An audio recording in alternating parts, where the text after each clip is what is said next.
Hey guys, welcome to my first episode on my brand new podcast, Little Girls Aren't Taught This. So I have to say it feels a little surreal sitting here actually doing the podcast, because if you've followed me on Instagram, you will know this has been a thing. But if you're new to me, then I am Lydia McCartney, self-love coach, training to be a psychotherapist. And this podcast is basically a space where we will discuss all of the really important things that we did not get taught, or we did not feel like we could talk about when we were growing up. All those really important issues like sex, relationships, intimacy, spirituality, feminism, empowerment, just all of those really juicy, pivotal topics that we should have had when we were growing up. This is the space where we will come and just discuss them all. So episode 1, I'm excited, and I'll be honest, I did have in my head like a loose layout of what I was going to discuss today, and I was like, I'm just going to set it off with a conversation around COVID and being grateful and all the things. And then today I just feel like so drawn to discussing something a bit more in depth and a bit more personal for me. And essentially it's around me as a woman, and it links to self-love, and I think it also links to the journey that I'm having at the minute in terms of understanding how I've been conditioned as a woman in society and how that's impacted me personally.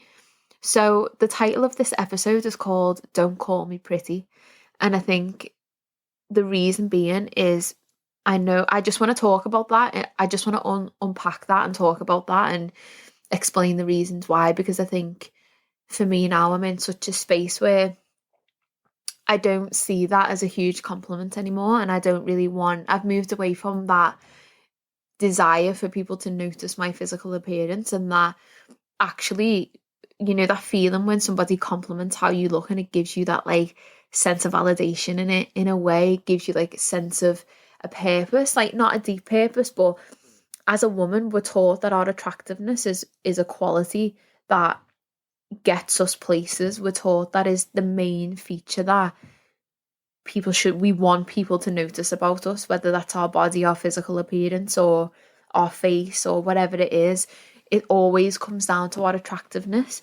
And I think for me, I've been learning recently for my master's dissertation a lot around objectification theory, and how as women, or as young as little girls, to be honest, we are conditioned to really live up to that standard, like that ridiculous expectation of how we have to look, and we dictate our bodies and our visual representations based on trends, or based on what society says that we should be, or what men find attractive. So if you just think about it, years ago it was the Twiggy era where it was thin, and now it's curves, but it's slim and curvy, and it's essentially a trend, and it's a trend that's dictated by this patriarchal culture that we live in. And I think when I've been learning about objectification theory, it's actually hit me quite hard that for so many years of my life I have viewed myself through the eyes of others, and I have viewed myself with this lens and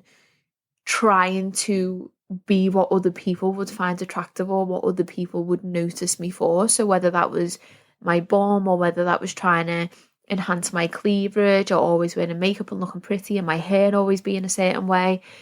And I think I've just had such revelations the past few days in studying this. And that's one of the reasons why I no longer find those compliments have the same impact as what they used to. And one of the reasons being is I'm an academic. I'm intelligent, I'm smart, I'm caring. Sometimes I'm quite funny, I would say so myself. I would do anything for the people around me who I love. And I'm all of these things. Like I'm an entrepreneur, I'm a businesswoman, and I'm silly, and I'm strong, and there's so many other qualities to me as a person that get overlooked and people don't compliment me on. So I think for me, I no longer want people to comment on my body or my face, and I know it's a given that people will do.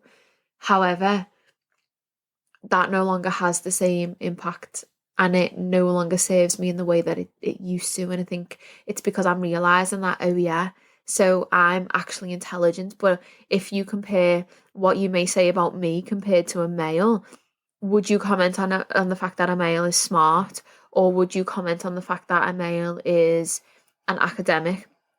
Whereas compared to me, would you just automatically go, oh my God, you've got such a nice body, or oh my God, your face is so pretty?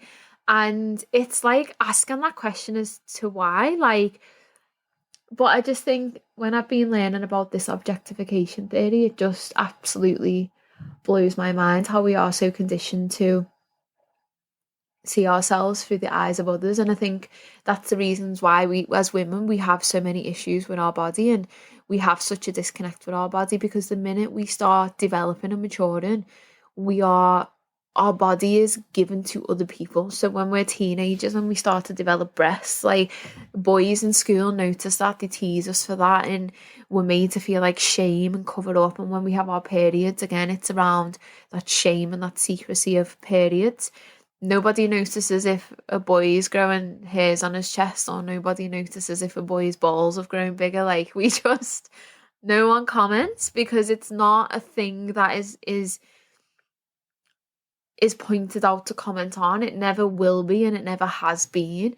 And I think because of that, there's such a distinction between that vital moment in our teenage years where we begin to progress into early adulthood, and automatically our body is noticed by other people, and we have to navigate our space, or we have to navigate space as women with our bodies, or should I say, we have to navigate space as teenage girls and young girls with our bodies.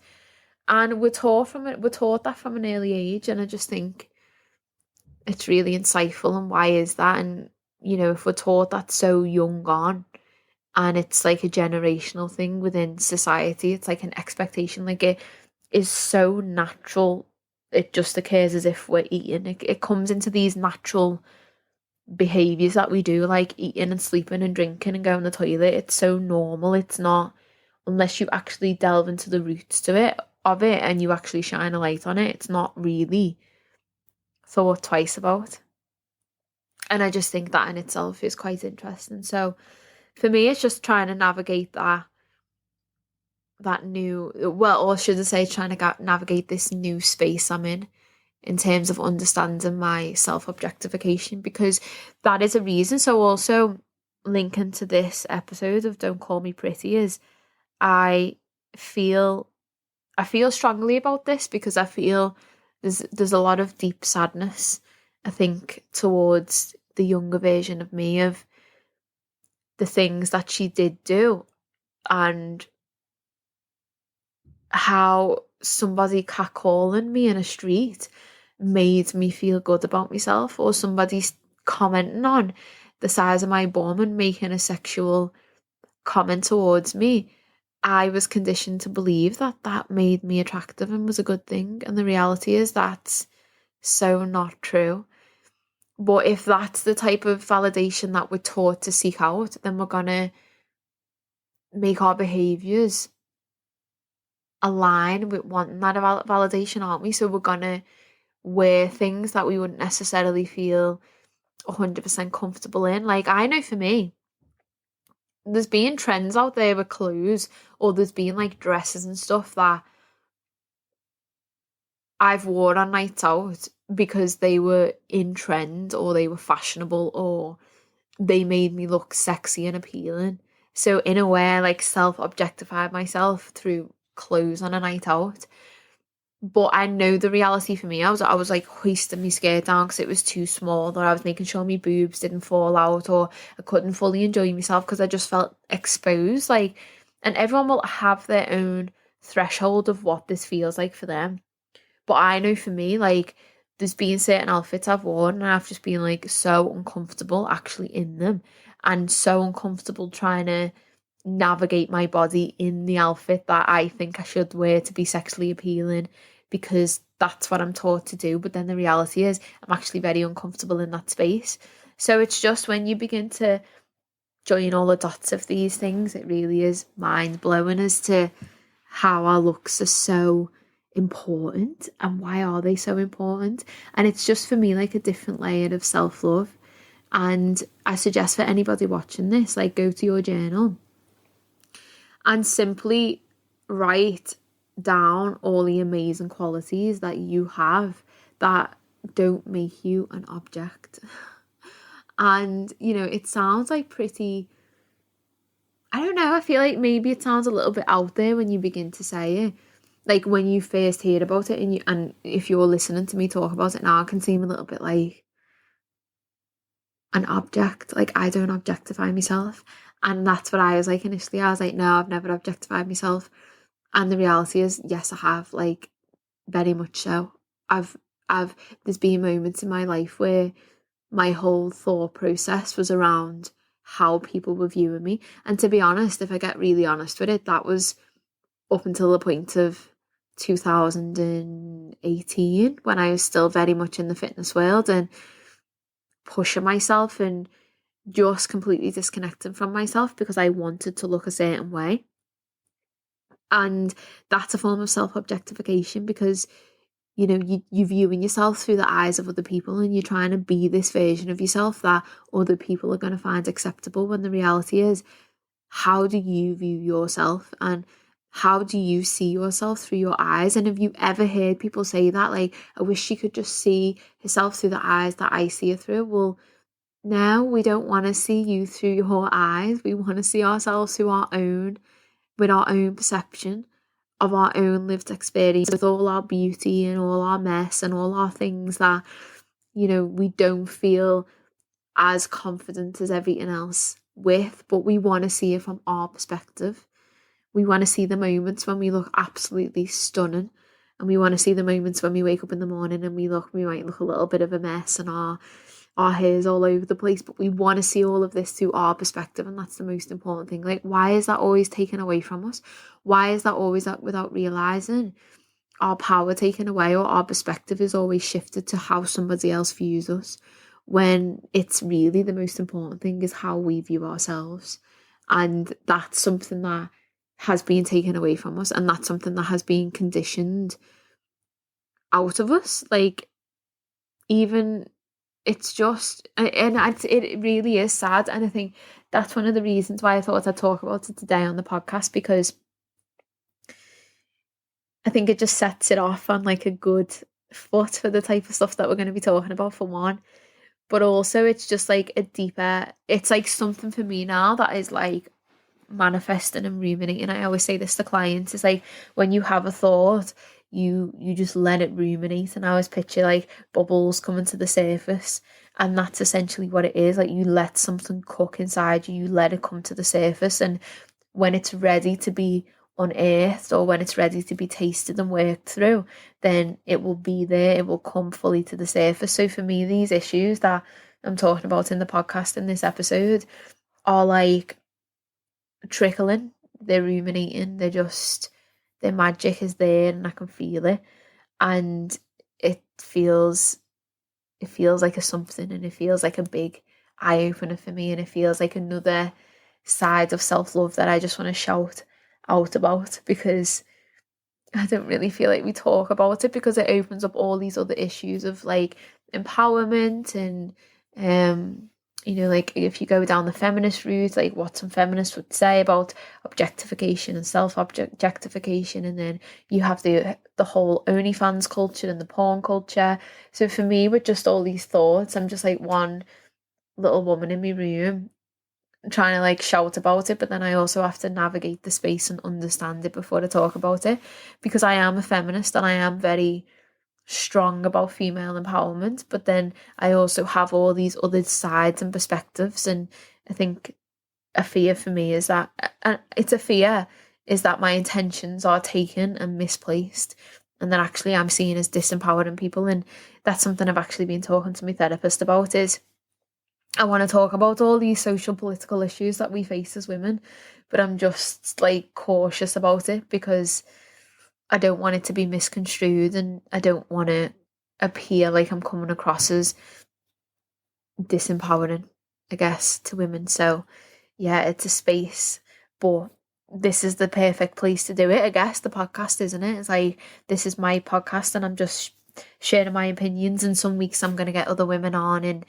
we might go over these topics and get different perspectives in, and it just feels like a safe space for me to talk about these things. So yeah, I'm looking forward to the journey that's ahead with the podcast, and I'm looking forward to exploring these avenues more, and I'm actually looking forward to getting people's insight and feedback who are listening.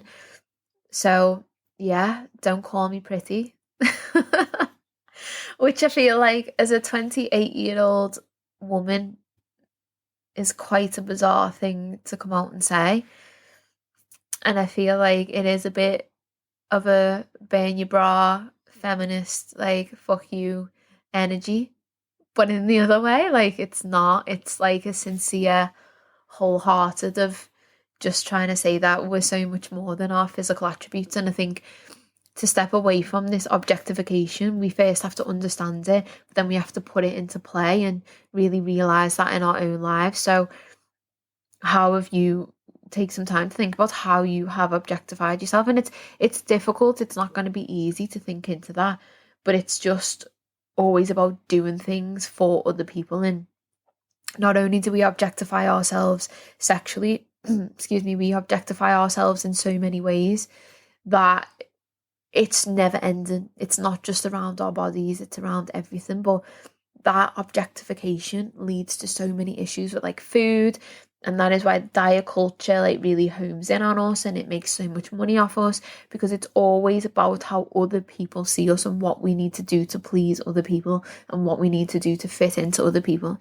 And then when you start going into the sexual realms of that, well, that's just a whole different topic when you begin to think about sexual objectification. So another thing to think about as well is, have you ever noticed on adverts when the women are selling products, like they barely ever speak, and they think about a shampoo advert, for example.